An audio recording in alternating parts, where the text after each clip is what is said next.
Très douce, elle est très douce. Ma vie fait ses 5 prières quotidiennes, mashallah, depuis donc son tout petit âge, mashallah. Et son voile lucier donc de manière magnifique, pour dire la vérité, c'est magnifique. Paix sur vous. Et j'apprécie beaucoup donc ceux qui parlent. Donc je fais des conseils donc concernant le voile. Je pense comme vous. Et dans le Coran, il est dit couvrez-vous. Maintenant, dans le Coran, donc il dit donc couvrez vos poitrines, car auparavant, donc avant les femmes donc se promenaient les seins en l'air entre guillemets et couvrez vos vos endroits de naissance. Il n'y a pas donc un mot qui s'appelle voile sur la tête dans le Coran. C'est clair, donc tout le monde peut regarder. Donc ceux qui ont les dictionnaires, qu'ils regardent.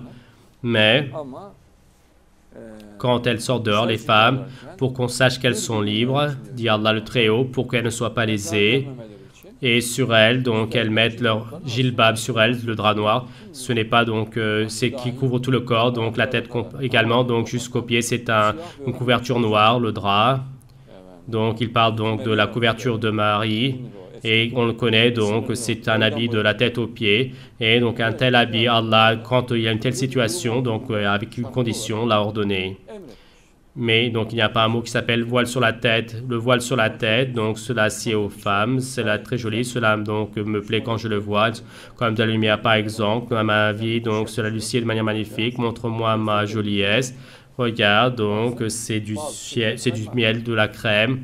D'accord, qu'elle se couvre la tête, mais ce n'est pas obligatoire. Mais elle se couvrira.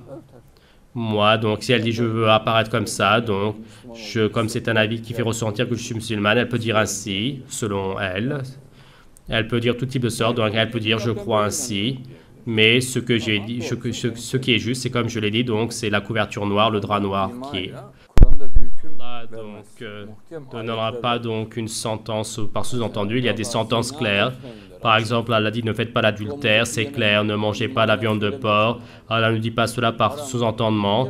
Et les choses illicites sont expliquées avec les sentences claires. Et concernant donc s'il y avait un voile sur la tête, il aurait dit mettez votre voile sur la tête. Il n'y a pas d'un mot qui est cité. Et il n'y a pas de logique à forcer cela. Et ils essaient de sortir des sentences par sous-entendement. Et en essayant de faire cela, ils entrent dans beaucoup de choses illicites. Et beaucoup de choses illicites, ils les rendent licites par sous-entendement. Est-ce qu'il pourrait y avoir une religion avec sous-entendement? Donc, il faut une sentence claire et nette. Il faut un verset clair. Et s'il n'y a pas de... s'il y a une sentence claire, donc c'est à ce moment-là que c'est bon. Et eux, selon eux, ils disent que ceci illicite est illicite. Ils mentent. C'est-à-dire, ils ne disent pas donc juste, ils ne laissent pas donc je ne veux pas dire qu'ils mentent. Allah dit dans le Coran, comme votre langue est habituée au mensonge, ne dites pas que ceci est illicite ou l'autre illicite, et ils sont habitués au mensonge, et à eux tout seuls, donc ils